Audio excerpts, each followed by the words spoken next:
Bonjour, bonsoir à toutes et à tous. Bonsoir Camille. Alors, on a choisi d'intituler ce premier volet de ta carte blanche. On va se tutoyer avec Camille de Toledo. C'est plus simple. Voilà, on se connaît depuis longtemps. On va pas faire semblant de se vous voyez. On a intitulé ce premier volet de la carte blanche Traverser nos vertiges, ce qui renvoie à un motif central de ton travail que tu déploies notamment dans ton dernier livre paru chez Verdier qui s'intitule Une histoire du vertige, mais c'est un motif qui remonte beaucoup plus loin. Alors quelques mots quand même pour te présenter, pour celles et ceux qui ne te connaîtraient pas. Tu es écrivain, universitaire, tu as réalisé un film, tu as également tu as publié des romans et des essais, un roman graphique, tu as également écrit un livret d'opéra, tout ça pour montrer que l'hybridation des genres est quelque chose d'important dans ton travail. Alors, je vais citer quelques livres récents sur lesquels on va peut-être s'appuyer pour déployer ce motif du vertige. Je citerai Le Être et le boulot, essai sur la tristesse européenne, un livre de 2009 qui est traversé par le motif de la chute et par la mélancolie qui a suivi précisément la chute du mur de Berlin. Je citerai ensuite Oublier, trahir, puis disparaître, un livre de 2014 qui est voilà, quelque chose d'hybride entre la fiction, l'essai, qui est une sorte de conte, le dialogue entre un homme et un enfant dans un train. Un train qui va à un moment s'arrêter à Mostar et qui est une sorte de méditation aussi sur l'écriture, sur la paternité.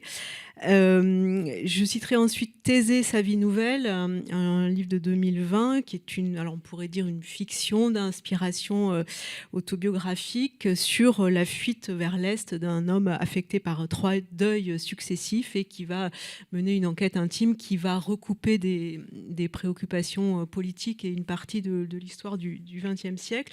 Et enfin donc cette histoire du vertige, ton livre le plus récent paru aux éditions Verdier, qui est un essai qui traverse ce sentiment de vertige à travers des chefs-d'œuvre de la littérature, de Cervantes le premier à Sebald le dernier, en passant par d'autres grands écrivains comme Herman Melville ou Claudio Magris.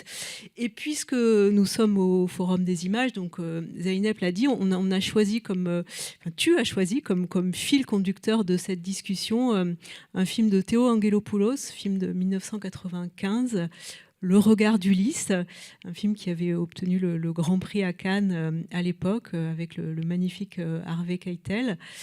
On en regarde un extrait et puis on en dit quelques mots ensuite. Alors, premier extrait.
On le disait avant de commencer cette rencontre, c'est l'une des plus belles scènes de l'histoire du cinéma. Pour quelle raison as-tu choisi ce film, alors cette scène particulièrement, et en quoi ça fait écho à ton travail? Merci Sophie pour d'être là d'abord. Merci à toute l'équipe du Forum pour votre invitation, le cœur que vous avez mis dans toute cette programmation, la mienne et puis celle des autres. J'ai choisi cette séquence parce qu'elle fait écho par ailleurs à un petit fragment du livre, Une histoire du vertige. Mais sinon, en la revoyant, donc dans le chapitre de ce livre, Une histoire du vertige, ça accompagne un chapitre qui est consacré à un livre de Claudio Magris, Danube. Et ce que vous voyez, c'est ce qui donne le sentiment d'être une mer, enfin une immense étendue d'eau. C'est une remontée du Danube. Donc cette barge, je le rappelle pour celles et ceux qui n'ont pas vu le film, remonte le Danube et l'emmène, Ulysse, Harvey Keitel, l'emmène à Sarajevo.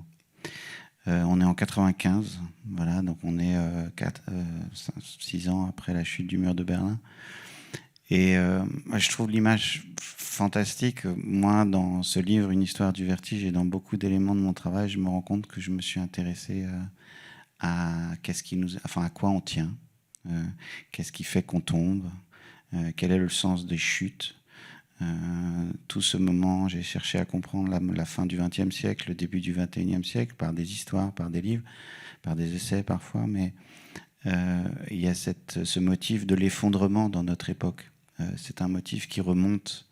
Je cherche aussi à penser à faire l'archéologie de ce motif, en fait, pour essayer de comprendre pourquoi ça tombe, comment ça tombe, quel est le sens de cette chute, à quoi nous étions accrochés avant qui n'est plus, comme prise au monde. Et c'est sûr que ce colosse, enfin, je disais, c'est peut-être pas un samedi après-midi au Forum des Halles, qui est le temple de la marchandise, c'est peut-être pas le lieu pour dire une chose pareille. Mais nous sommes un peu toutes les orphelins, malgré tout, de cette histoire-là. Je crois qu'on l'est vraiment. Et je crois que c'est un des grands impensés. Et tu citais en introduction un de mes livres, qui est Le être et le boulot. C'est pour moi un des grands impensés des joies de la chute du communisme, puisqu'en fait, ça a été accueilli par l'Ouest comme une libération. Mais derrière cette joie, j'ai toujours été, moi, l'enfant, puisque j'avais 15 ans au moment de la chute du mur. Très tôt, très très tôt, j'ai été attentif à l'envers de la joie, en fait, que j'ai appelé la tristesse, une forme de mélancolie de la chute, de quelque chose qui tombe. Et je trouve que c'est fabuleux parce que par cette séquence, il nous donne accès à une forme de tristesse et il donne accès à encore autre chose. Dans le plan, on voit tous ces gamins qui courent sur le quai. Et vous voyez, en fait, en le revoyant, je me disais, mais qu'est-ce qu'ils font? Et c'est un signe de croix, en fait. Et il a eu cette présence d'esprit de demander à ses figurants de s'agenouiller. Donc, il nous donne accès à quelque chose qui est donc une religion, à un saint. Donc, moi, dans toutes mes questions sur à quoi nous tenons, il y a toujours la question de la croyance. Quand nous tenons au monde, nous les humains, en fait, on tient pas seulement parce qu'on tient debout, parce qu'on a un système physiologique qui nous maintient à la verticale ou qui nous permet d'accéder à la verticalité, mais il y a cette histoire de la prise par le langage sur le monde et par les récits, ce que dans Une histoire du vertige, j'appelle les habitations fictionnelles ou les habitations narratives. Et ça, c'était évidemment ce que Lyotard appelait le grand récit, mais c'était un récit qui portait un monde, qui portait des mondes, qui portait le monde, voire qui portait un autre monde pour l'Ouest. Moi, enfant, en revoyant le film, je me dis, mais j'ai grandi avec ces récits contradictoires, conflictuels, et je pense que c'est vraiment le grand impensé de la fin du XXe siècle. Derrière la joie, qu'est-ce qui tombe quand ce colosse tombe, quand les monuments, quand les statues s'effondrent? Qu'est-ce qui va venir à la place pour tenir? Et le signe de croix est une des formes de la réponse de Angelopoulos, et on le sait dans tous les pays de l'Est. Voilà. Oui, c'est qu'est-ce qui ressurgit quand ce ciment du communisme se craquelle, au fond, hein. En effet, ce sont les religions, ce sont les anciennes rivalités entre les peuples, ce sont les langues aussi. C'est des identités, c'est certain, c'est des nationalismes. Et ça, ce qui est très touchant, si vous voulez aller plus loin, c'est que le film est de 95, Le regard d'Ulysse, et le texte dont je me sers comme une méditation dans une histoire du vertige, le texte de Claudio Magris, c'est de 86 et s'appelle Danube. Et Claudio Magris arpente comme ça ce territoire européen à travers les frontières pour essayer de trouver une continuité quasiment hydrologique, une continuité de la rivière. Voilà. Il va d'abord chercher la source et ensuite il descend le fleuve et il traverse ses frontières, et donc c'est vraiment quelque chose de transnational, c'est quelque chose qui va chercher des continuums. Mais les deux œuvres se regardent en miroir, c'est-à-dire que le livre de Claudio Magris pressent que quelque chose va tomber de ce qui faisait frontière, et Le regard d'Ulysse filme ce qui est advenu une fois que la frontière est tombée. Et c'est pas seulement évidemment ce qu'on sait et qu'on a vu grandir au fil des années, c'est-à-dire des nationalismes, le retour du religieux et d'un christianisme dans les pays de l'Est quasiment conquérant sur le mode de la croisade, civilisationnel, enfin des blocs de civilisation, des cultures qui s'opposent. C'est pas seulement ça, mais c'est aussi ce que filme Angelopoulos jusqu'à Sarajevo, c'est-à-dire l'effondrement et la guerre. L'effondrement et la guerre. Ça chute en fait, ça tombe. Et je crois que là, il y a quelque chose, voilà, qui est un peu une radioscopie des sources, des premières graines de là où nous en sommes. Ça va chercher loin. Moi, je suis toujours très sensible au temps long de l'histoire. Et parfois, dans notre époque, surtout avec l'actualité et la manière dont elle est traitée vraiment de manière avec une assez grande forme de myopie, en disant, bon voilà, c'était sans hier et ce sera sans lendemain. Et voilà le fait du jour. Mais en fait, quand on observe, quand on se connecte aux grandes... enfin, au temps long, on peut sentir un peu les tremblements qui viennent. Et voilà. Donc, je pense que cette séquence, elle est là pour ça, pour moi. Oui, et puis il y a aussi dans ce film une manière de dialoguer avec des figures du passé, une manière de superposer les strates de temps, et puis un lien avec les archives, les images d'archives, puisque au fond la quête d'Ulysse, c'est de rechercher des bobines non développées des frères Manakis qui étaient des pionniers du cinéma dans les Balkans.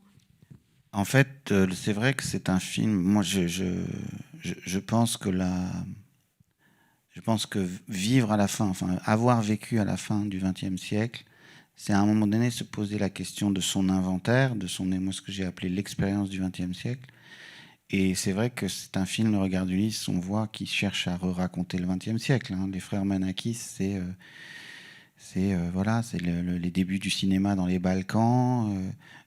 Ce qui va mettre fin en quelque sorte à cette première époque du cinéma balkanique, c'est la guerre, la Grande Guerre. Et c'est d'une guerre l'autre. On sait très bien que les historiens cherchent parfois en fait à définir où commence un siècle et où il s'achève. Pour le XXe siècle, on dit souvent du XIXe siècle qui commence avec la fin des guerres napoléoniennes, et le 19e siècle se prolonge jusqu'à 1914, et on dit que le 20e siècle, souvent les historiens en tout cas périodisent comme ça en disant le 20e siècle commence avec 14 et finit avec 89, donc il finit jeune. Je pense qu'il y aurait une conversation à avoir sur est-ce que tout de même le 20e siècle ne finit pas en fait avec 2001, le 11 septembre. Moi, ça, c'est une discussion que j'ai avec pas mal de camarades historiens, parce que j'aime bien, en fait, ces histoires de période, parce qu'elles permettent de nous situer. Mais c'est certain que 89 est aussi une fin. Et Angelopoulos le sent dans son intelligence historique, avec ce point de vue grec.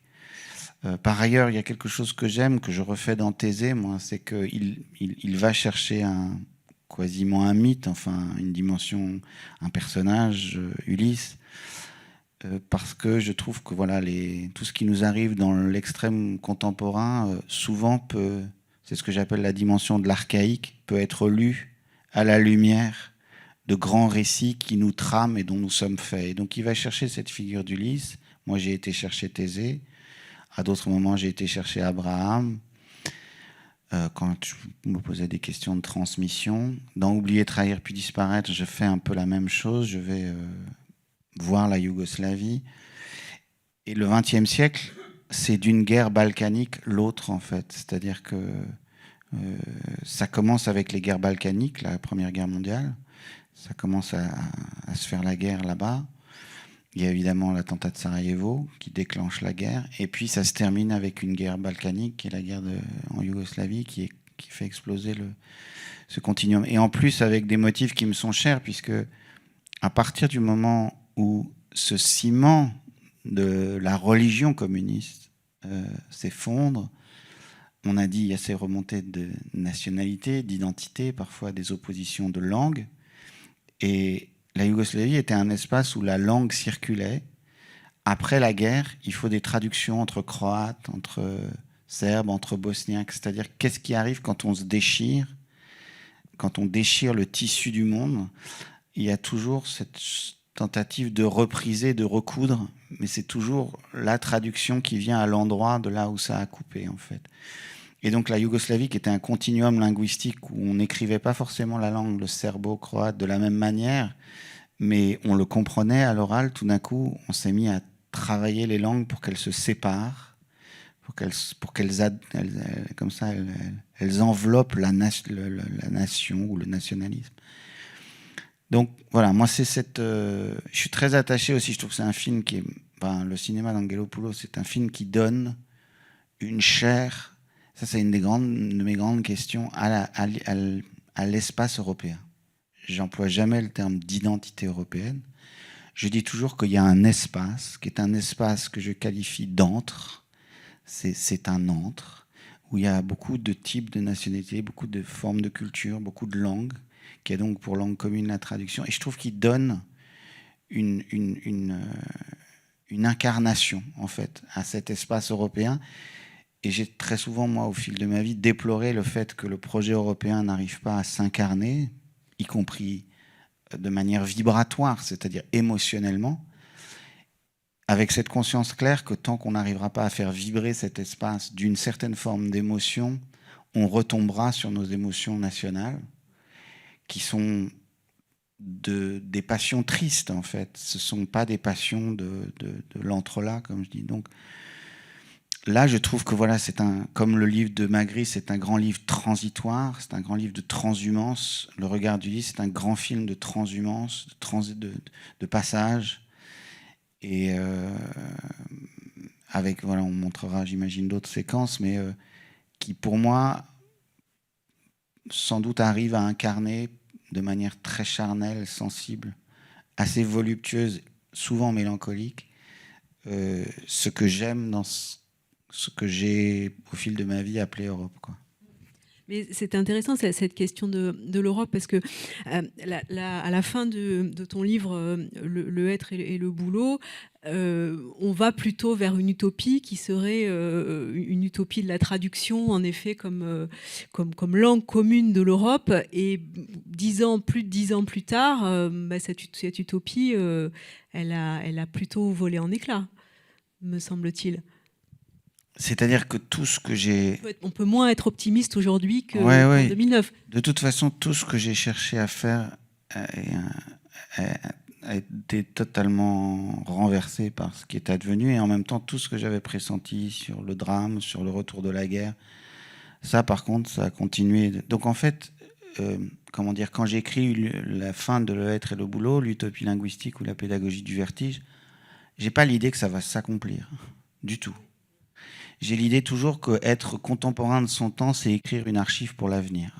C'est-à-dire que lorsque l'on se sera de nouveau entretués, c'est ce qui s'est passé avec la Yougoslavie, lorsqu'ils se sont de nouveau entretués, ils ont commencé à poser la question aux différentes communautés qui s'étaient entretuées en disant, bon, maintenant qu'on s'est entretués, qu'est-ce qu'on a comme ressort pour de nouveau créer un lien?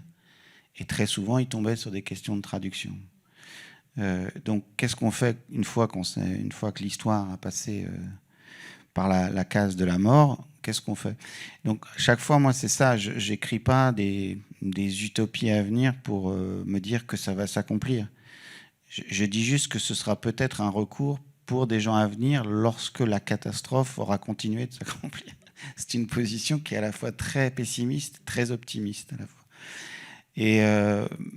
Mais je reviens sur cette image, c'est que le colosse, Lénine, c'est du récit.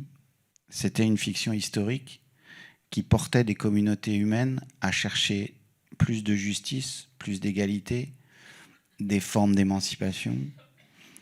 Et ça, c'était pour moi, d'une certaine façon, en tout cas pour l'Ouest, je ne parle pas de la part dictatoriale ou prise du pouvoir, je parle de l'aspiration, en fait. Nous nous appuyons sur des récits d'espoir, et très clairement, en 89, il y a des formes de récits d'espoir qui cessent d'être des temps d'attente, c'est-à-dire ce que l'on ne peut espérer. C'est le cas, et c'est ce que j'écrivais dans Le Être et le Boulot. L'Ouest était un horizon d'espoir pour les gens qui vivaient sous les dictatures communistes. L'Est était un horizon d'attente, en tout cas avait été jusqu'au, on va dire peut-être Prague, ou jusqu'à 1956, un horizon d'attente, et l'est resté d'une certaine façon sous diverses formes.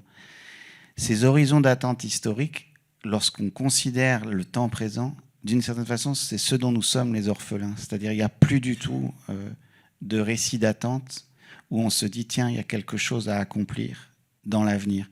Ce qu'on a, c'est souvent d'ailleurs dans le cinéma, c'est très fort, des scripts d'apocalypse, d'effondrement, de « ce sera pire demain ». Et ça, par contre, j'ai toujours eu le sentiment qu'on avait à relever le flambeau de ça. Donc, c'est aussi ce que je cherche en contrepoint à la fin du Le Être et le Boulot. C'est qu'est-ce que l'on a comme ressort du point de vue des récits pour rendre le futur, en tout cas pour relancer des récits d'attente. Nous avons perdu notre autre en 89. Et c'est ça qui a déclenché cette mélancolie dont tu parles. Ouais, et c'est intéressant parce qu'en fait, il y a toujours besoin de figures d'altérité qui peuvent être des figures d'altérité de désir, je désire l'autre, et qui sont parfois des figures de rejet, je refuse. Et donc, le bloc communiste, c'était les deux à la fois. C'était attraction-répulsion. Et l'Ouest, c'était à peu près la même chose, attraction-répulsion. Ce qui est venu se mettre à la place de ça, c'est toujours un autre oriental, mais c'est des blocs de civilisation. C'était le discours de Huntington et d'autres qui, après le 11 septembre, se sont substitués en fait à ces logiques Et donc, on a une forme de régression culturelle, c'est-à-dire que ça devient, plutôt que la culture devienne toujours le lieu qui rappelle aux politiques ce qui transpasse, ce qui traverse la frontière, c'est devenu en fait un instrument mobilisé, parfois par des formes assez démagogiques de parole, pour dire regardez tout ce qui nous oppose. Donc on a eu effectivement quelque chose qui s'est... Voilà. Après, moi, je pense que derrière ces images, il y a et derrière cette image du colosse Lénine, ce que j'en vois depuis aussi pas mal d'années, c'est le rapport des humains au monde naturel, enfin non humain. C'est-à-dire, là, il y a ce grand fleuve, et le script communiste était vraiment un script de maîtrise, de devenir maître et possesseur du monde. C'était un volontarisme politique fou. Et on a ça aussi du côté, à l'Ouest, et maintenant dans le monde entier. C'est-à-dire, le capitalisme est aussi une manière d'entretenir cette idée que nous maîtriserons l'entièreté des formes qui nous entourent. Et ça, c'est ça aussi que je vois, c'est ça que j'écris dans le chapitre sur Magritte, avec l'image du regard d'Ulysse. C'est que l'effondrement du communisme aurait pu nous apprendre ça aussi, que l'hubris de la maîtrise est mort. C'est-à-dire, plutôt que de se réjouir de dire il y a un système économique qui l'emporte sur l'autre et c'est le régime qui contient le plus de liberté, ce qui est incontestablement vrai, d'un point de vue, disons, du choix, un choix réservé à certains types et certaines classes sociales, mais malgré tout, ça reste vrai. Mais par contre, ce que ça signifie au-delà de ça, c'est on aurait pu voir que cette hubris de la maîtrise était... Et donc ça, j'adore ce retour du colosse au fleuve. Enfin, je le dis toujours en pensant que c'est quand même une barge qui remonte. Il ne le descend pas. Donc, il y a encore, quoi. Il y a le moteur, quoi. Mais ça aurait pu être une des lectures possibles de la chute du mur de Berlin. Mais comme nous sommes une espèce, en tout cas les modernes, qui adorons l'hubris du contrôle, de la maîtrise, on n'a pas lu ça. Et il y a donc aussi dans cette image une dimension, enfin que j'ai une lecture écologique de cette image aussi. On reparlera peut-être un peu plus tard d'écologie. Est-ce qu'on regarde un deuxième extrait ? Ah oui, je précise juste avant le démarrage que j'ai commencé à choisir, je m'étais dit pour cette discussion, je me suis dit, ah tiens, je vais choisir plusieurs films, comme j'avais fait une fois, il y a quelques années, ici même. Et c'était plutôt des films de l'enfance. J'ai montré des extraits de E.T. Mais là, en fait, j'ai commencé à prendre cet extrait. Je me suis dit, en fait, j'arrive pas à décrocher du film. Donc, résultat, les extraits sont pris tous du Regard d'Ulysse.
Is this Sarajevo?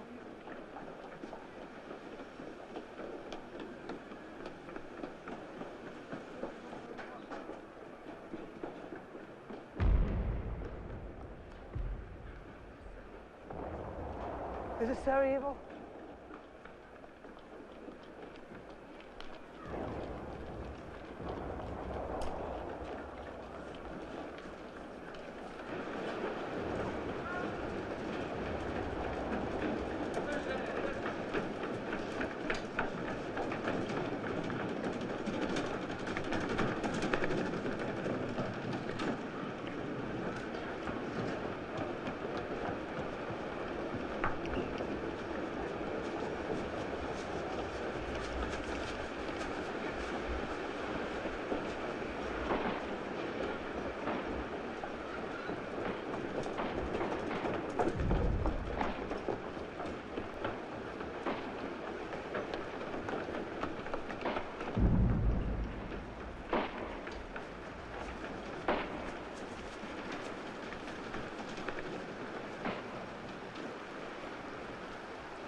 Un mot peut-être sur le choix de cet extrait, Ulysse qui escalade littéralement les ruines. Enfin, on est vraiment là, voilà, au cœur de l'Europe en ruine.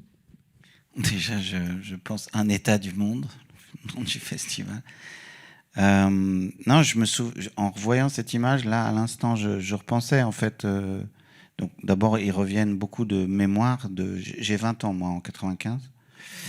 Mais j'ai ces souvenirs de regardant les nouvelles et les images de la guerre de Yougoslavie. Il se trouve qu'avec les années, c'est fou comme les images se chargent d'autres images en fait.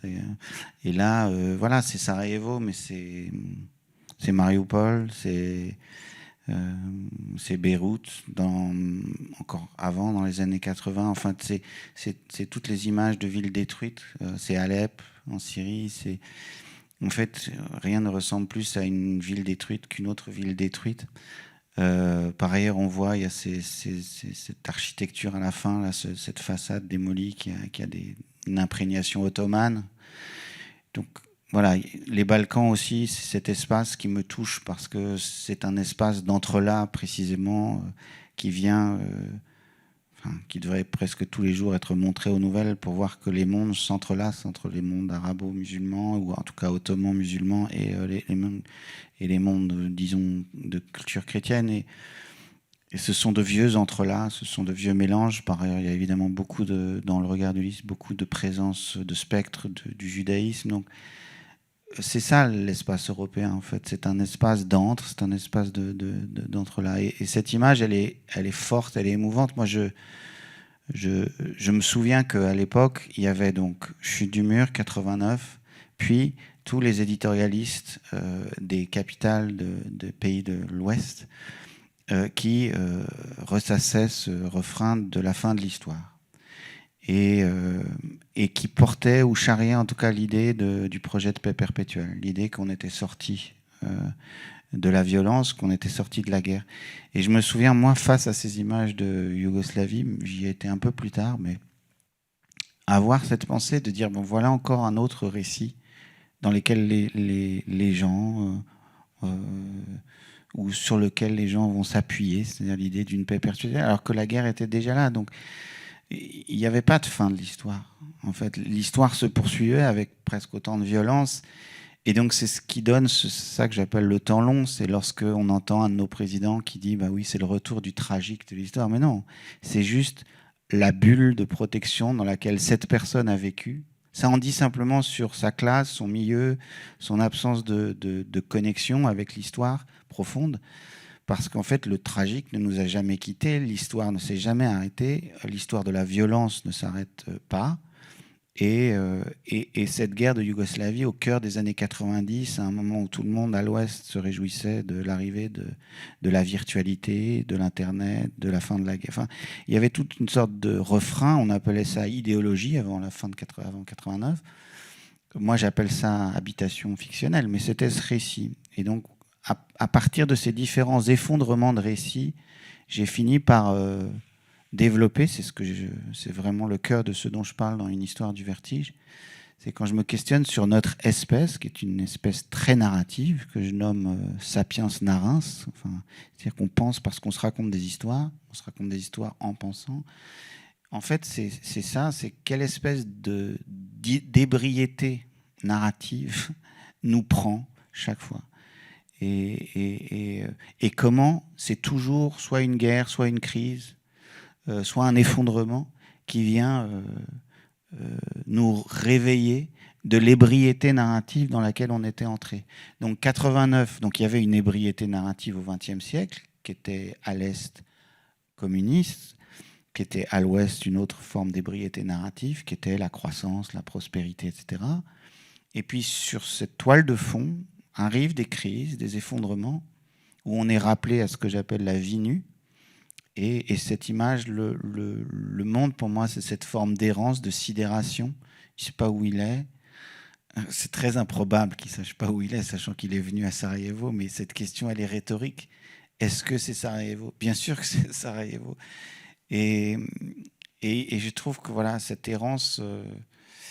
c'est le temps d'un réveil à chaque fois. Enfin, le sens du voyage d'Ulysse dans ce film, c'est le sens d'un réveil où on sent qu'il a les temps s'entrelacent dans le film. Il y a des remontées du passé. C'est très beau, enfin, ce rapport, ce que vient faire l'histoire sur nos corps. Moi, je m'intéresse beaucoup à la manière dont l'histoire des traumas collectifs entre dans les corps intimes et comment les blessures intimes nourrissent aussi l'histoire collective. Et voilà, là, on a ça. Cette ébriété narrative dont tu parles, elle commence quand ? Parce qu'au fond, dans le livre, tu l'as fait remonter très très loin. Tu l'as fait remonter à Cervantes.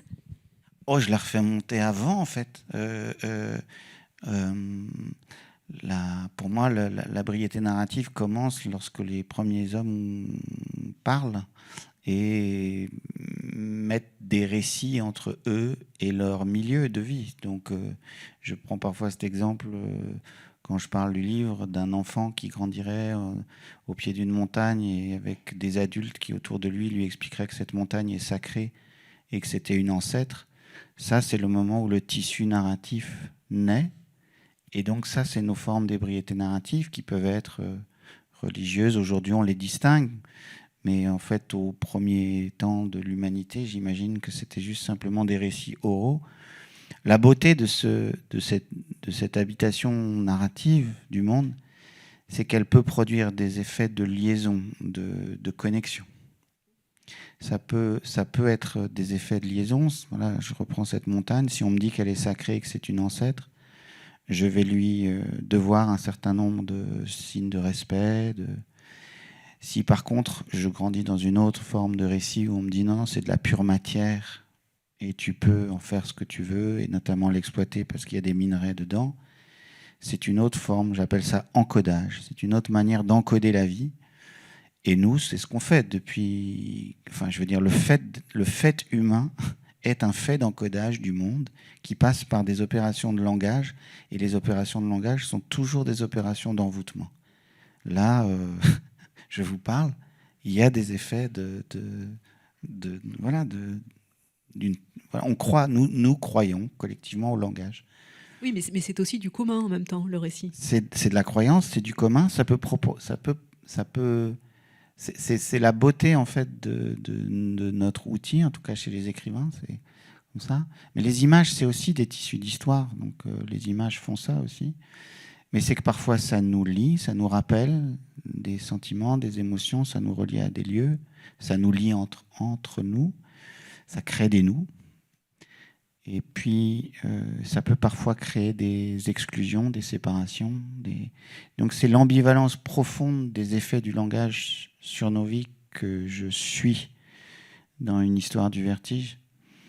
Et on peut très bien le comprendre. Voilà un film, Le Regard d'Ulysse, qui crée des liens transfrontaliers à partir d'un affect européen, d'une tristesse européenne, de ce qui s'est... Mais on pourrait dire, voilà, les romans nationaux, donc, qui nous disent, bah, tiens, toi, t'es né dans un roman national français ou dans un roman national allemand, même si le roman national allemand, eux, ils l'ont un peu mis de côté. Ça va créer des séparations. Donc, on est pris dans ces sortes de bulles narratives et en fonction de... Voilà, ça peut provoquer de l'exclusion, de la séparation, et ça peut provoquer de la jonction. Ce qu'il ne faut jamais oublier, à la manière que je l'emploie, c'est que ce n'est pas seulement de l'ébriété, ce n'est pas seulement des effets d'envoûtement. C'est un appui du corps, le langage. Et quand le récit tombe, il y a des chances que les corps tombent en même temps, qu'il y ait des phénomènes de... Donc pour moi, ça c'est vraiment la dimension très très incarnée, très physiologique du langage. Et cette histoire du vertige, tu la suis, tu l'amènes, je le disais tout à l'heure, à travers des chefs-d'œuvre de la littérature, donc de Cervantes à Sebald. Et avec Sebald, on est vraiment dans l'histoire des ruines, dans une littérature qui nous parle des ruines. Comment tu as choisi les étapes de ce voyage ? D'abord, j'ai choisi des œuvres qui continuent, enfin, que je peux relire et relire et relire, comme des textes sacrés où on va toujours trouver des significations nouvelles. Donc, c'était beaucoup d'œuvres qui ont été très importantes. Il y avait une part subjective énorme dans le choix. Sebald, en fait, Sebald, pour celles et ceux qui ne l'ont pas lu, c'est cet écrivain allemand. Je pense qu'il aurait eu le prix Nobel s'il avait été resté en vie. Il est mort d'un accident très brutalement. C'est un écrivain de langue allemande qui a vécu toute sa vie en Angleterre, qui a enseigné à East Anglia, une université anglaise, qui a enseigné en anglais, qui a continué à écrire en allemand. Et il a cette littérature qui est vraiment en lien beaucoup avec... on peut regarder un film d'Angelopoulos, lire Sebald, et puis relire Danube de Claudio Magris. C'est vraiment des œuvres sœurs ou des œuvres frères. Enfin, c'est vraiment... Et ce qui est très beau dans sa littérature, c'est que c'est une littérature, oui, tu as raison, des ruines. C'est une littérature qui en même temps, qui donne à sentir ce XXe siècle. Donc, je sais pas, il retourne sur des champs de bataille. Il y a une présence des spectres, il y a une présence des fantômes, il y a des os humains. Je me souviens au début de Schwindelgefühl, l'histoire du vertige en français. Il décrit un champ de bataille napoléonien. Et il y a une sorte de méditation sur l'emmêlement des os de chevaux qui sont morts pendant les batailles et d'os humains. Et en même temps, il y a cette présence de la nature qui a repris ses droits très fort. Et bon, c'est très puissant. C'est très peu romanesque. C'est très finement romanesque. C'est pas des histoires avec des intrigues très prenantes. Mais c'est une littérature tissée, quoi. C'est très tissé. Et ça donne corps assez, formidablement, pour moi, ce qu'un essayiste polonais appelait contaminated Landschaften, les paysages contaminés par la mémoire. Pas forcément par la pollution chimique, mais par la mémoire, par la présence humaine. Et donc, en fait, il dit quelque chose de très, très actuel. Sur là où nous en sommes, qui est plus un espace de la Terre qui n'est pas porteur de traces, de marques, de l'usage humain du monde, de présence humaine. Donc c'est ce que j'appelle cette nature écrite, biffée, réécrite. Et c'est ça en fait ce que fait une économie du récit, de la narration. On est vraiment l'espèce narrative par excellence. On n'arrête pas de raconter des histoires. Maintenant, on a des plateformes, il y a Netflix. Donc, il y a des histoires et des histoires et des histoires. Et on ne cesse d'ajouter des histoires au monde. Et ça, pour moi, c'est comme des sédiments d'histoires. Et elles brassent la terre. Elles la travaillent. Et donc, la nature, cette fameuse nature-culture avec un trait d'union, tout ça est entrelacé, quoi. C'est des écritures et des écritures et des écritures qui s'entrelacent, qui parfois entrent en conflit. Et pour moi, l'espace de d'ouverture, en fait, de la tolérance, c'est l'espace, moi qui est vraiment l'espace ouvert que j'espère pour l'avenir. C'est un espace où on a la plus grande ouverture sur les formes d'écriture du monde. Dès que ça se resserre sur une écriture ou une seule habitation, c'est ce qui nous arrive en ce moment, c'est angoissant, quoi. Comment tu es passé dans ton travail de préoccupations littéraires, de préoccupations politiques sur l'Europe, voilà, on en a parlé, aux préoccupations justement écologiques. Il me semble qu'au fond, le point commun, le lien entre ça, c'est la traduction. Comment on traduit les langues et après comment on traduit les voix de la nature ou les voix des vivants, des autres vivants. Ouais, c'est passé par la langue. Concrètement, c'est en 2008. Donc, moi, d'ailleurs, parfois, je dis, je quitte un peu la littérature parce que c'est un peu un habit un peu étroit, quoi. Et donc, je travaille ce qu'on appelle les droits de la nature, qui est une manière de donner des droits à des écosystèmes, rivières, lacs, forêts. Et donc, c'est vrai que c'est passé par les langues. Notamment, ça commence en 2008. Beaucoup parce que je me demandais en fait quel est l'espace, qu'est-ce qui nous permettrait d'incarner cette Europe de telle manière qu'elle ne se ferme pas à toutes les autres cultures du monde qu'elle a par ailleurs colonisées. C'est une opération intellectuelle assez compliquée, c'est-à-dire l'Europe est un espace de projection, particulièrement l'Europe de l'Ouest et des grandes métropoles, qui ont soumis de très très grandes parties du monde à ces formes de valeurs, de croyances. Et je me dis, mais comment est-ce qu'on arrive à définir cet espace européen de telle façon qu'il ne se referme pas sur une identité, qu'elle soit chrétienne ou judéo-chrétienne, comme il est parfois dit, même si je souligne toujours le fait qu'en fait, cette synthèse n'a pas du tout eu lieu. La preuve, le retour de l'antisémitisme. Mais il y avait ce cœur qui était de me dire, si je dois définir l'espace poétique et politique européen, de telle manière que ça reste toujours ouvert à du tout autre, comme disait Édouard Glissant, c'est par le fait de désigner notre langue commune comme étant la traduction. La seule manière d'échanger, de faire pays, de créer un pays ou un sentiment d'attachement à un pays qui s'appelle l'Europe. Et de fait, la culture européenne n'a cessé de le faire, soit par la haute culture, c'était les Lumières, soit par les cultures de la rue, et c'était la présence juive qui ne cessait de traduire entre les différentes langues d'Europe, le français qui était la lingua franca, mais qui ne cessait d'être traduit, etc. Et il y a toujours eu cette chose-là. Le cinéma, l'Europe est un incroyable vortex de traduction pour la littérature, le monde éditorial. Donc, vraiment, disons, une des seules choses dont peut-être aujourd'hui, à l'issue de tous les drames de l'histoire, de la colonisation, de l'esclavage, l'Europe peut s'enorgueillir encore de quelque chose, c'est d'être au présent un espace de très très grande traduction, ou un espace d'antre, comme je dis. Et j'ai rencontré en 2008, comme tu sais, philosophe qui est aujourd'hui décédé, qui s'appelle Bruno Latour. Et moi j'avais cette sensibilité écologique par mon père depuis de longues années. J'avais déjà écrit des romans où j'imaginais qu'il y avait un personnage qui revendiquait les catastrophes naturelles, qui revendiquait des ouragans. Donc il y avait déjà cette forme d'intentionnalité chez moi des non-humains.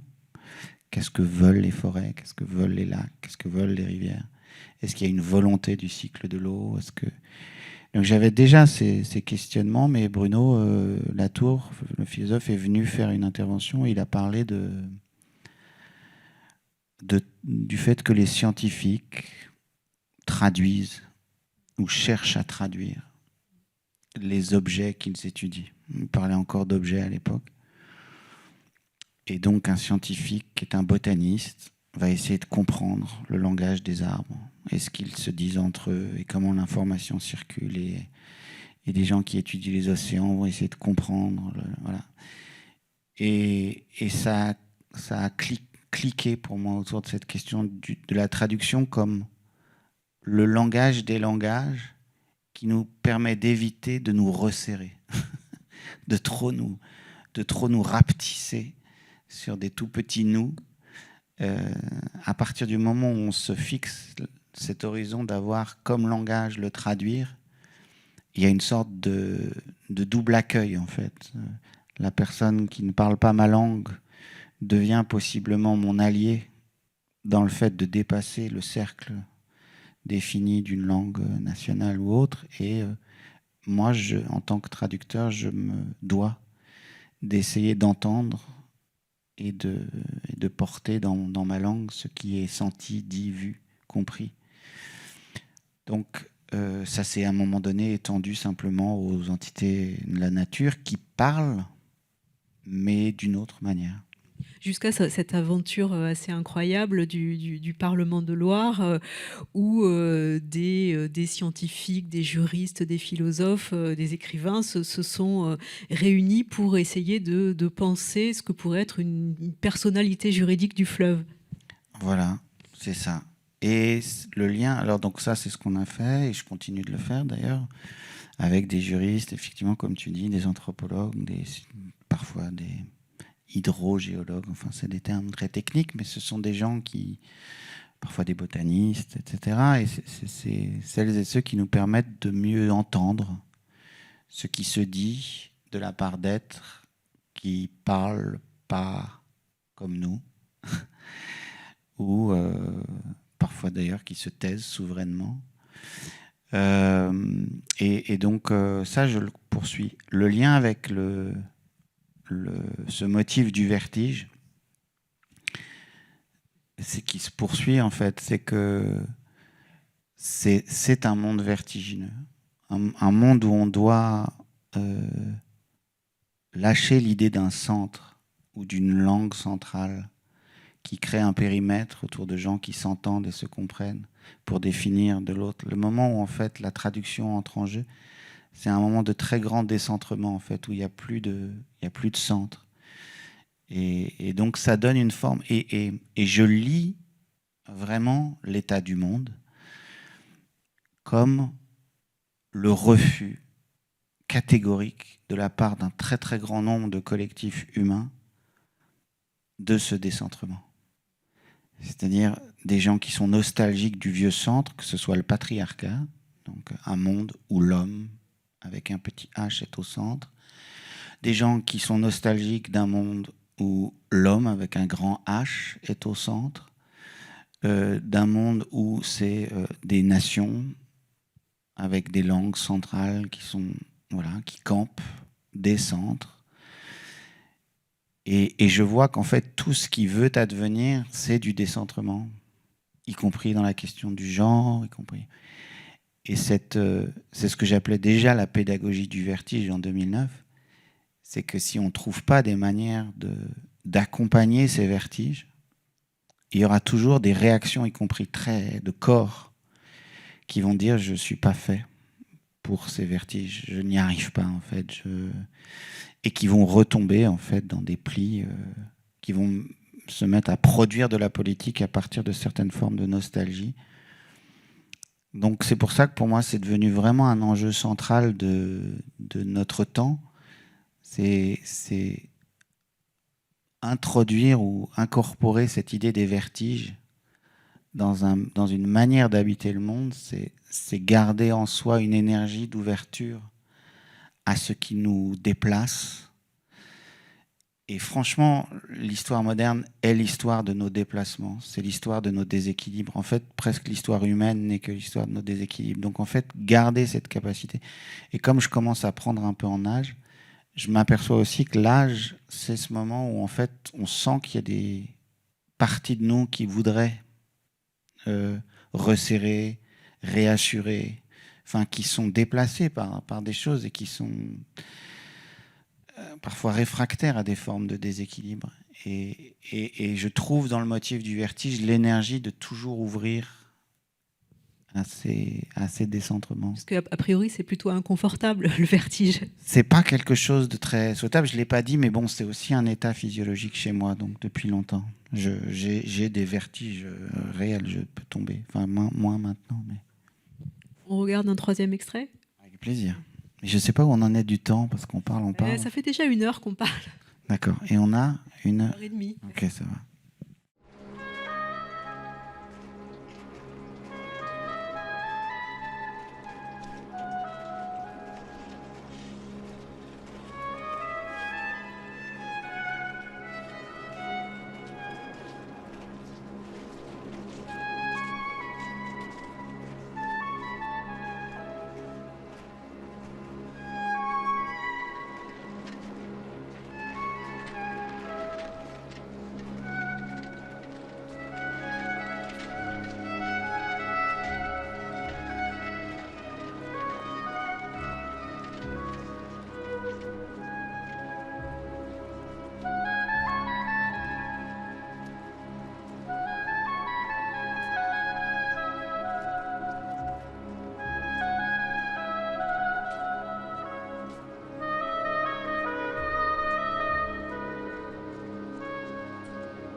Le brouillard, le froid, cet orchestre qui joue par-delà une palissade, la persistance de la musique au milieu des ruines. Il y a dans le film, juste avant donc il est sur le point de retrouver les 3 bobines de film des frères Manakis, qui donc vraiment la quête d'Ulysse, c'est d'essayer de retrouver des bobines qui n'ont pas été développées.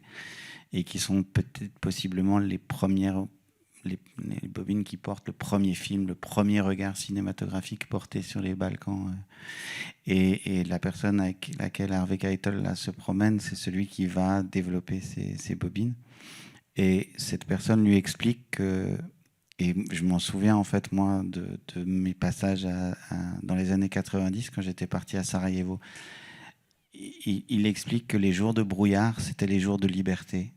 C'était les jours où en fait on pouvait ressortir dans la rue parce que les snipers ne pouvaient pas viser. Et c'est un moment, c'est un film assez mélancolique, beau mais mélancolique. Mais il y a quelque chose qui va vers la vie, c'est une sorte de vie qui reprend les gens qui sortent. Et il explique une autre chose, c'est que cet orchestre sort toujours les jours de brouillard.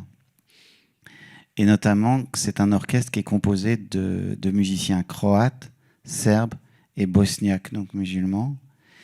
Et que c'est un microcosme, cet orchestre, d'une vie en commun à plusieurs, d'un entrelac, alors que le siège de Sarajevo signifiait la fin de cette vie mélangée. Et bon, je trouve que c'est très fort. C'est aussi, moi, je l'ai mis parce que je suis sensible moi, à la question des fantômes, des spectres. On en parlera demain, notamment avec Hervé Mazurel, qui est historien, et Claire Marin, qui est philosophe. Mais les images de Angelopoulos, je trouve qu'en tout cas, elles ont cette capacité à rappeler d'autres spectres d'images. Et je trouve qu'évidemment, moi, je pense à des images qu'on a pu voir des orchestres des différents ghettos pendant la Seconde Guerre mondiale. Donc c'est une image qui renvoie à une image, un peu comme il y a toujours un train caché derrière un autre train, il y a une image qui est derrière une image, qui est derrière une image. Et ça aussi, c'est assez vertigineux.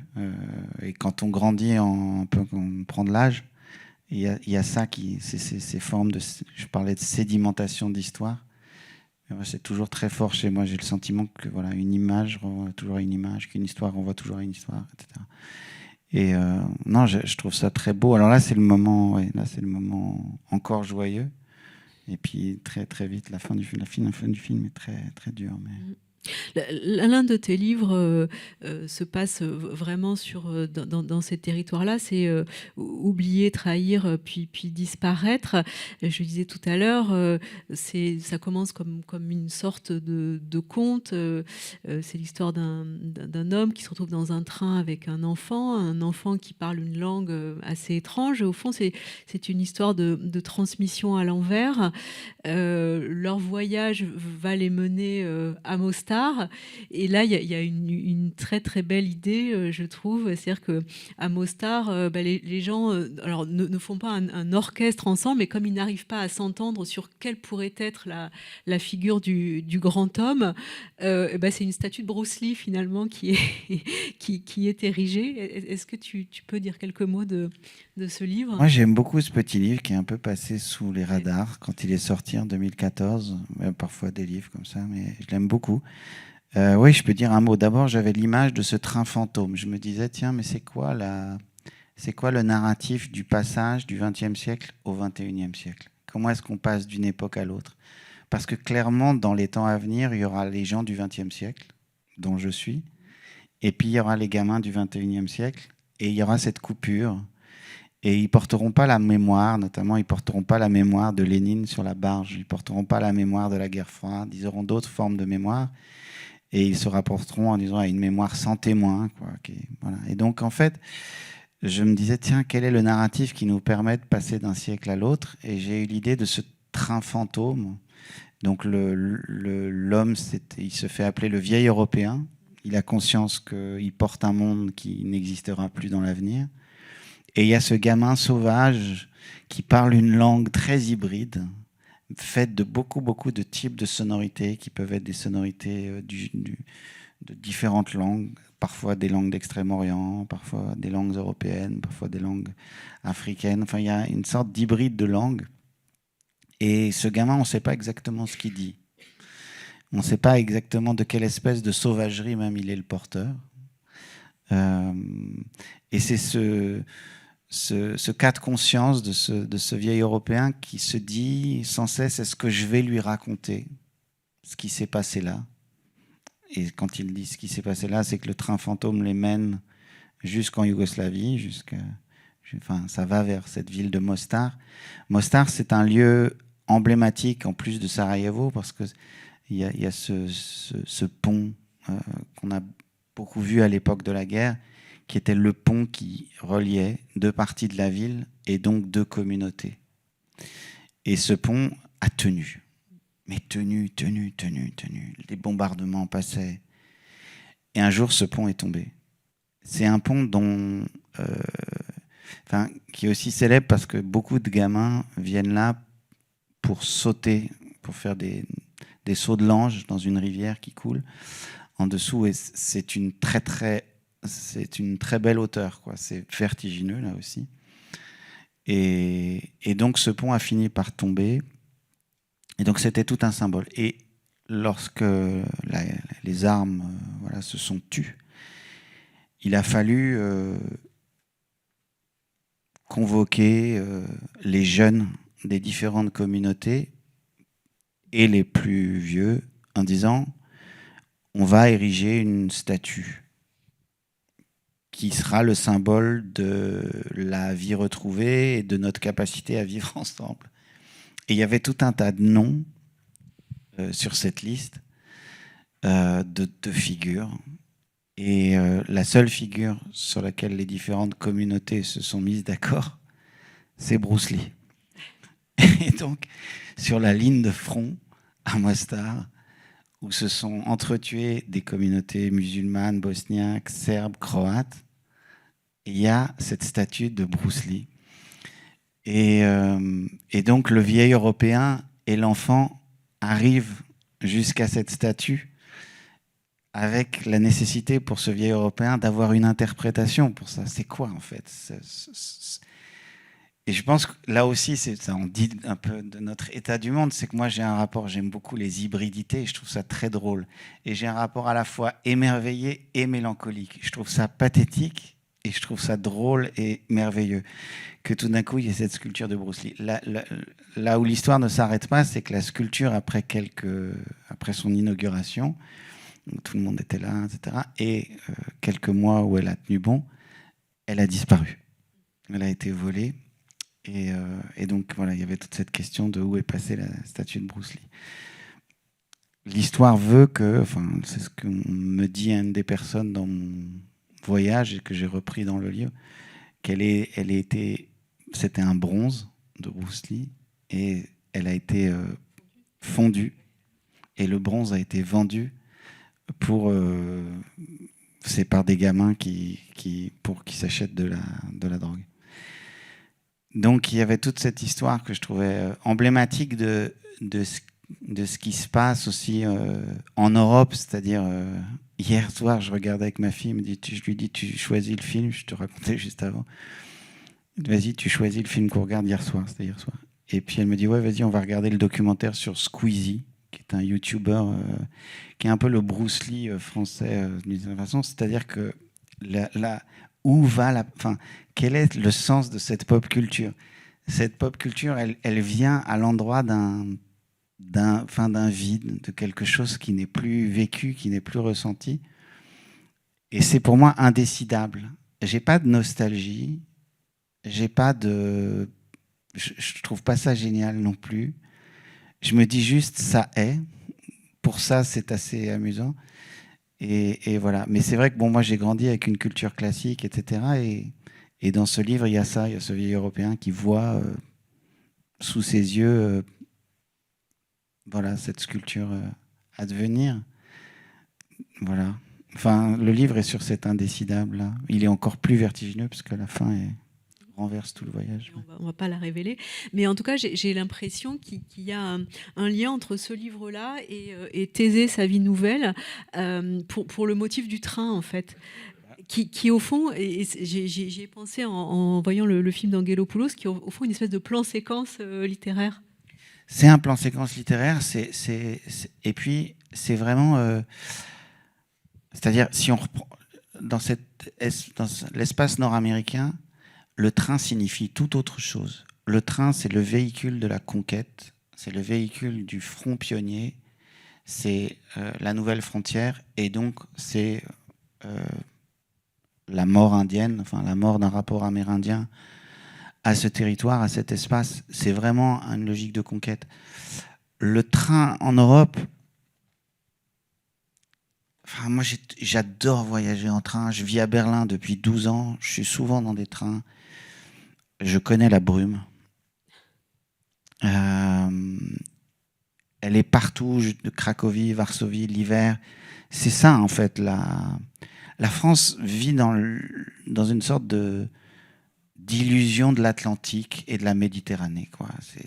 C'est pour ça que son rapport à l'Europe, j'ai toujours trouvé qu'il était spéculatif, abstrait.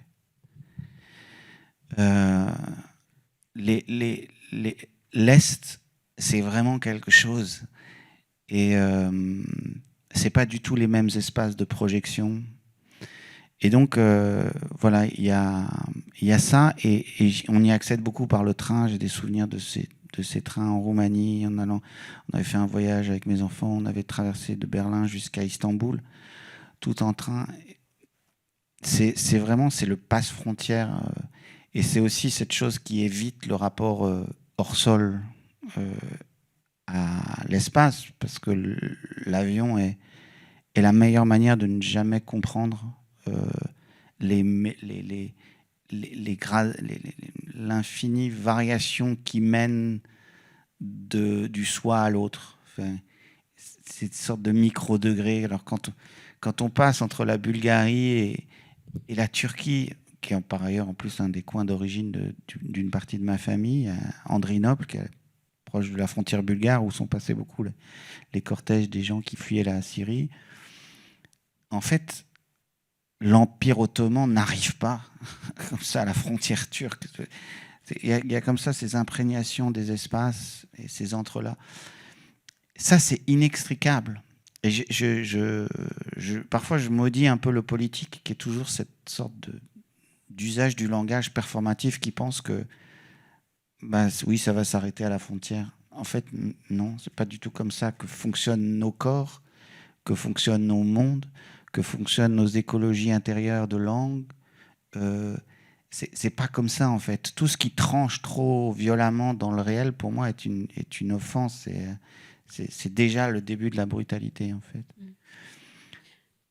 Mais je le disais tout à l'heure, ce livre, donc, c'est l'histoire d'un homme qui fuit Paris, qui est devenu une sorte de nécropole, puisque il a perdu successivement ses deux parents et son frère qui s'est suicidé, et donc il fuit vers l'Est, vers l'Allemagne.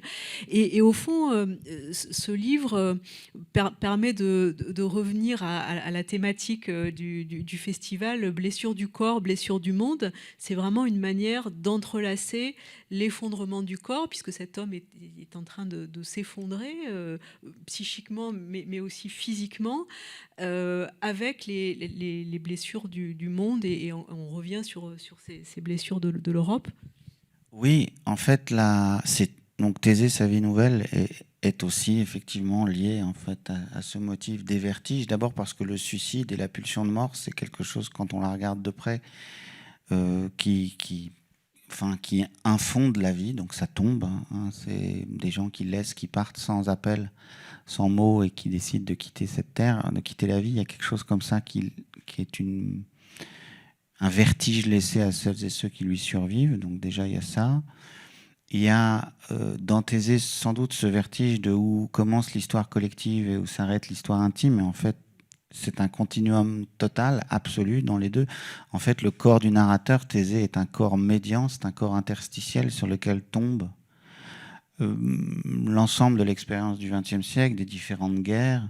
En fait, il mène une enquête généalogique suite à cet effondrement du corps, pour essayer de comprendre pourquoi ça tombe en lui, et vient s'accrocher à c'est une enquête sur la mort. Hein. La question qui ouvre le livre, c'est qui commet le meurtre d'un homme qui se tue. Donc c'est une contre-enquête sur le suicide. Et pourquoi c'est une contre-enquête sur le suicide ? Parce que le suicide, dans nos cultures, en tout cas, a été défini de différentes manières, mais la plus solide, c'est un choix libre et souverain. C'est le libre arbitre de Camus. Et voilà. c'est l'étape suprême de la liberté. Je prends ma vie. Ça a été une manière de le définir. Une autre manière de le définir, c'est en ôtant toute liberté, en disant c'est un fait social. Ça, c'était Durkheim. Et de dire, en fait, vous n'avez aucune prise sur cette décision. En fait, c'est votre classe, un déterminisme sociologique qui fait qu'il y a cet acte-là. Ça, c'est les suicides chez Orange, France Télécom, ou les suicides. Ça, on peut les lire comme des faits sociaux. Thésée, sa vie nouvelle, est un roman très autobiographique, effectivement, qui creuse une autre voie. Je pense que peut-être on y reviendra demain dans la conversation, qu'on appelle transgénérationnel. C'est-à-dire, au fond, il y a eu un trauma, voire des traumas dans le passé. Et l'énigme ou le mystère, c'est pourquoi 3 générations plus tard, ce trauma, par des formes de ricochets étranges dans les corps, vient accomplir quelque chose. Et ça peut être une mort volontaire, ou que l'on va voir comme volontaire et qui sera sans doute beaucoup plus reliée à différentes histoires collectives, etc. C'est très fort dans les lignées, je le dis parfois parce que c'est dans les lignées de femmes au XXe siècle, c'est souvent des histoires de viol, d'abus. C'est parfois, aussi assez souvent, on en rencontre beaucoup, des histoires d'avortements durs ou de naissance d'enfants mort-nés. Donc, chez les lignées d'hommes et des lignées de femmes, c'est là où on retrouve quand même des dimensions du temps long anthropologique. C'est que l'histoire collective ne marque pas de la même manière les corps. Et dans les corps d'hommes, c'est beaucoup d'histoires de la violence. Parfois, il y a des logiques d'abus, mais du côté des bourreaux. Mais il y a aussi beaucoup d'histoires de guerre. Parfois, d'ailleurs, les deux s'entrecroisent. Et d'histoires de guerre. Alors ça, clairement, on y reviendra, même y compris ce soir, avec la programmation et le film d'Oliver Stone, né un 4 juillet. Et donc, c'est ce que va chercher ce livre, c'est d'enquêter sur la mort d'un frère jusqu'à trouver cette dimension transgénéalogique qui passe de corps en corps et qui fait une forme d'archéologie de la violence et du départ du suicide. Voilà. On termine avec un dernier extrait. Avec le plaisir. dernier.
When I returned,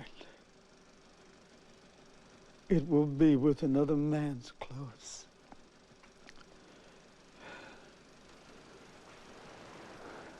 Another man's day. My coming will be unexpected.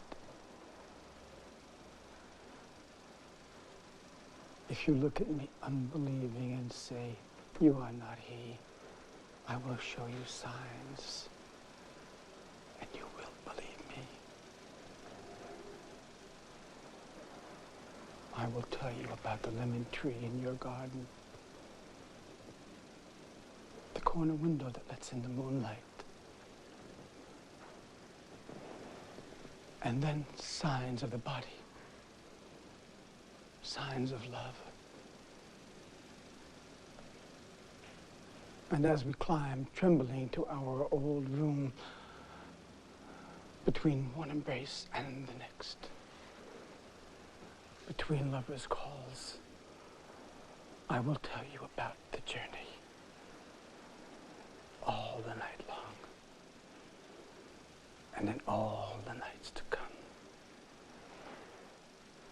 between one embrace and the next, between lovers' calls, the whole human adventure, the story that never ends. L'histoire ne finit jamais. C'est quand même génial le cinéma. C'est quand même fort. Donc ouais, là il s'est passé des choses entre la scène d'avant et celle-ci. Il a perdu son ami qui a développé les bobines. Il vient de les voir là, dans ce cinéma effondré de Sarajevo. Et ce sont les dernières paroles, enfin ces dernières paroles sont reprises d'Homère, enfin je ne sais pas si vous voyez, mais enfin il y a toute cette question de savoir est-ce qu'on reconnaîtra Ulysse en sa patrie, est-ce qu'on va le reconnaître, etc. Donc c'est là où il annonce ça à son fils en disant voilà, quand j'arriverai, j'aurai tel habit. Enfin, il fait porter le message. Et je te parlerai. Donc là, voilà. Donc ils ont fait un petit mélange. C'est pas le texte exact, mais en somme, il organise sa reconnaissance. Ce qui est bien chez Homère, c'est que presque rien n'a changé. Ce qui est plus violent ici, c'est qu'en fait, on ne revient pas. L'Odyssée laisse penser qu'on peut partir 20 ans et revenir. Moi, ça fait 12 ans que je suis parti, j'arrive pas à revenir. Donc on revient pas. On revient pas vraiment. Et après, il y a cet événement qui s'est passé. C'est donc il a perdu cet ami et toute sa famille là, de cet ami entre-temps, dans le brouillard. Et il est donc seul dans ce cinéma à regarder les bobines des frères Manakis. Et il finit avec cette phrase « The story that never ends ». Moi, quand j'étais enfant, il y avait l'histoire sans fin. Never ending story. Ouais, The Never Ending Story, qui est un film à revoir parce que c'est un film tellement des années 80 avec The Never Ending Story. Et donc, c'est très, très, une musique incroyable. Et donc, alors, il y a ça, c'est-à-dire que moi, j'ai grandi avec le refrain des puissants qui, autour de moi, disaient « Le mur de Berlin est tombé, c'est la fin de l'histoire ». Et j'avais mon cœur d'enfant qui avait vu The Never Ending Story, qui est Never Ending Story, sur cette idée que non, pas du tout, en fait. C'est pas du tout la fin de l'histoire. En fait, ça ne finit jamais. Et même à chaque fois, ça relance, ce qui est à la fois très beau, parce que c'est la pulsion de vie, en fait, ça repart, comme la zone interdite à Tchernobyl que décrit Svetlana Alexievitch, c'est-à-dire qu'en fait, la vie reprend, la nature reprend. Moi, quand j'étais en Pologne, au lieu des massacres et des exterminations, sur les lieux des camps, en fait, ça reprend, la vie reprend, il y a des hêtres, il y a des bouleaux, les forêts reprennent leur vie. En fait, si on les laissait, elles recouvriraient les restes des crématoires. Donc, en fait, à chaque lieu où il y a eu la guerre, on voit aujourd'hui à Sarajevo, c'est une ville florissante. Le spectacle qu'on a atroce de l'Ukraine, en fait, dans quelques années, ça reprend. Donc, voilà, ça ne finit pas. Ça ne finit pas pour le meilleur et ça ne finit pas pour le pire. Voilà. Merci Camille, merci à vous pour votre écoute. Ouais, merci. Et merci à toute l'équipe du Forum des Images. Merci.